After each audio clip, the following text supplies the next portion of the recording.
Strange neighbor watches me from the window of the house across the street, and then disappears?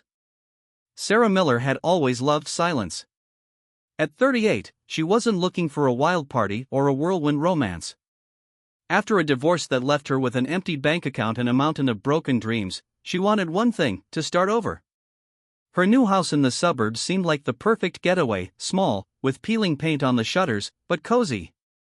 The trees rustled outside the window, and the neighboring houses were far apart, just right for breathing freely. Sarah worked as a designer from home, drawing logos for companies she'd never heard of, and enjoyed the solitude. At least that's what she told herself. She moved in late October, when the leaves were already falling and the air smelled damp. The first thing she noticed about the neighborhood was its silence. No cars, no children screaming, just the creak of branches and the occasional bark of a dog in the distance. Her next-door neighbor lived across the street, a man in his 40s, thin, with a stooped back and tired eyes. Sarah had seen him a couple of times. He would go out for the mail, always in the same dark jacket, and then disappear out the door. She didn't know his name and had no intention of introducing herself. She didn't need to. But a week later, everything changed. One evening, sitting by the window with a cup of tea, Sarah looked up and froze. He was standing there, her neighbor, right by his window, and looking. Not just looking, his gaze was riveted on her house, on her. The light in his room was off, but the moonlight caught his silhouette, motionless, like a statue. Sarah blinked, expecting him to turn away, but he didn't move. Her heart began to beat a little faster, but she brushed off the alarm. Just a nosy neighbor, she told herself, closing the curtains. The next night he was there again. And the third. Each time at the same time, around midnight. Sarah began to notice details. His hands were always in his pockets, his head slightly tilted, as if he were spying on something. She tried to smile at him through the glass, hoping to ease the awkwardness, but he immediately retreated into the darkness, as if he had been caught doing something forbidden. It did not seem like curiosity anymore. It seemed like surveillance. By the end of the second week, Sarah could not sleep. Her mind was painting pictures. What does he know about her? Why is he watching? She began to check the locks on the doors twice, and left the kitchen light on all night. The silence she loved so much now seemed heavy, oppressive. And then she decided, stop guessing. She will figure out who this man is and what he wants. But she had no idea that the answer to this question would change her life. Sarah decided she would no longer be a victim of her own fears. This neighbor, whoever he was, would not make her life miserable. The next morning, she plucked up her courage and waved at him from the window, smiling broadly, as if it were a friendly joke. But he didn't smile back. His face, pale and with dark circles under his eyes, twitched, and he quickly slammed the curtains shut. Sarah stood by the window, feeling the smile slip from her lips. Okay, she thought, maybe he's just weird. Or afraid of people. But deep down, she knew something was wrong. That night, she woke to a sound, soft but distinct.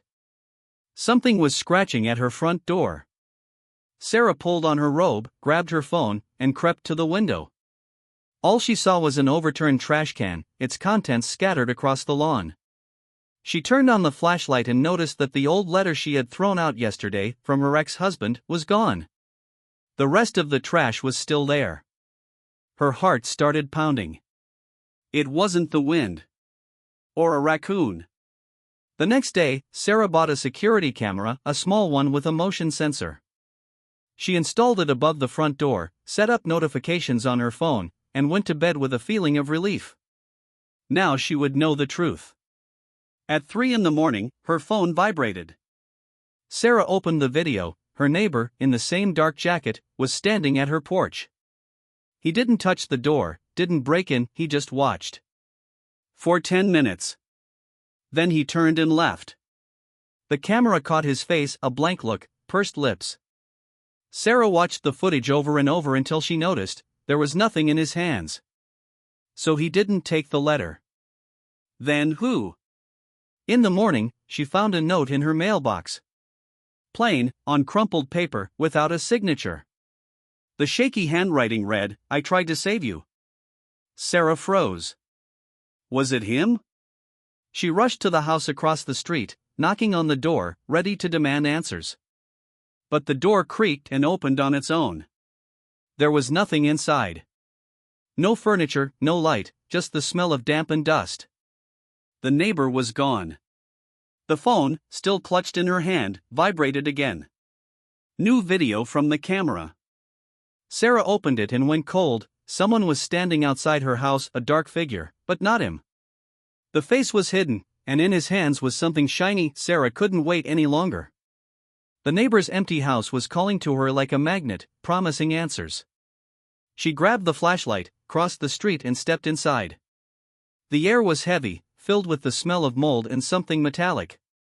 The floorboards creaked under her feet, and the light from the flashlight caught only bare walls and cobwebs in the corners. "Where are you?" she whispered, not expecting an answer. But the silence seemed alive, as if someone was listening. She walked around the first floor, nothing. No clothes, no papers, no signs of life. Just an old chair in the corner, as if forgotten in a hurry. Then she noticed the door to the basement, narrow, with peeling paint. Her heart pounded, but Sarah forced herself to go down. The stairs groaned under every step, the flashlight trembled in her hand. It was cold, damp, and smelled of earth below. And then she saw it, a cardboard box propped up against the wall, covered in a layer of dust. Sarah opened it, and time stood still. Inside were newspaper clippings, yellowed photographs, and letters tied with string. She picked up the first article, "Woman Missing from Maple Street Home, 2013. The address was hers. The face in the photo, a beautiful brunette in her 30s, was eerily similar to her own. Sarah shuddered. The next clipping, "Police have called off the search." Another, "Neighbors say they heard screams." She dug further and found a photo, the same woman, but empty-eyed, taken in the dark. On the back was written, "They took her." In the corner of the box lay a diary, tattered, with pages torn out. Sarah opened it. The handwriting was the same as on the note, shaky, hasty. "I saw her," he wrote. "She lived where you are now. They came at night. I tried to warn her, but she didn't believe me. Now they're back. For you." The last entry read, "I didn't make it in time. I'm sorry." The name at the bottom was Paul. Her neighbor. The flashlight flickered and went out. Sarah froze. The silence was broken by the sound of footsteps, slow, heavy, directly above her. She turned, but the basement was empty. The footsteps were approaching, this time from the stairs. Her heart was pounding in her throat. She pressed herself against the wall, clutching the journal. The door upstairs creaked, and a beam of light, not her flashlight, fell to the floor. Someone was coming down. The voice, low and hoarse, whispered, "You shouldn't have come here." Sarah stood in the basement, pressed against the cold wall, clutching Paul's journal. The footsteps came closer and closer, and a beam of light, someone else's lantern, fell on her face. A man came out of the darkness, tall, in a black jacket, with a cold, empty look. His lips stretched into a thin smile. "You're next," he said, and his voice was like the grinding of metal. A knife flashed in his hand. Sarah screamed, threw the journal in his direction and rushed towards the stairs, but he grabbed her hand, jerking her back. She thrashed, scratched, trying to break free, but his grip was iron. At that moment, a scream came from above, hoarse, full of pain. "Sarah, run!" The voice was familiar.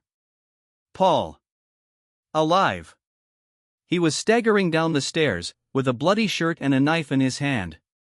His face was contorted, but his eyes were determined. The stranger turned, and Sarah took her chance, slamming her elbow into his face and jumping back. Paul lunged forward, plunging the knife into his attacker's shoulder. The fight was fierce, merciless. "Get away!" Paul croaked, falling to his knees as the stranger struggled to rise. Sarah didn't wait. She ran up the stairs, out of the house, across the road, and into her own room. Her hands trembled as she grabbed her keys, her bag, her phone, anything she could get her hands on. She didn't look back as she ran to the car, but she heard sounds, thuds, a groan, and then silence. She started the engine and sped away, leaving that damned house behind. A light flashed in her rearview mirror, faint and orange. She turned around. Paul's house was on fire. Fire licked the windows and a figure stood in the doorway, still as a statue. Paul? Or someone else? Sarah drove all night until she pulled into a motel 3 hours away. Her hands were still shaking when she opened her bag and found a note, folded neatly, tucked into her pocket. "You are free now," it said, in Paul's handwriting.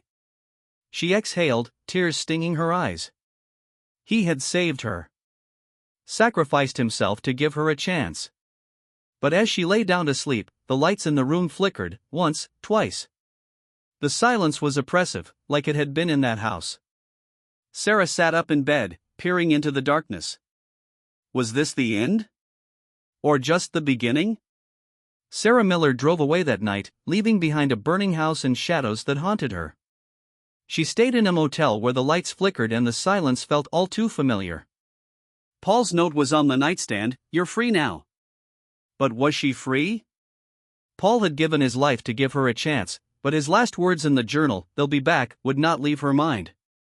Every creak in the room, every rustle outside the window made her flinch. She had escaped, but at what cost?